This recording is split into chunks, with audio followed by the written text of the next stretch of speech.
வணக்கம். நான் அப்புக்கலை. ஒரு நிமிட கதை.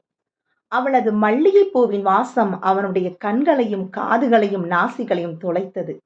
அந்த பேருந்து நிறுத்தத்தில் தான் அவள் நின்று கொண்டிருந்தாள். அவளது மல்லிகைப் பூவையும், அவளையும் ஒட்டு மொத்தமாக நுகர்ந்து கொண்டிருந்தான் அங்கு நின்றிருந்தவன். என்ன ஒரு அழகு இவள்!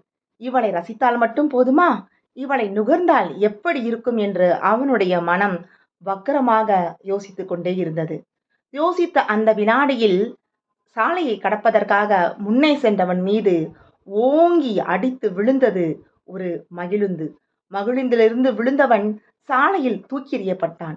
ஐயோ என்று கத்தியவாறே மல்லிகைப்பூ சூடியவள் அவன் அருகில் சென்றாள். இரத்த வெள்ளத்தில் கிடந்தான். அவனை அள்ளி மடியில் வைத்துக்கொண்டு, அண்ணே அண்ணே, என்னாச்சு உங்களுக்கு? கவலைப்படாதீங்க, நான் இருக்கேனே, உங்களை நான் கூப்பிட்டுக்கு போறேனே என்று சொல்கிறாள். அப்படியே உயிருடன் இறந்தான் அவன்.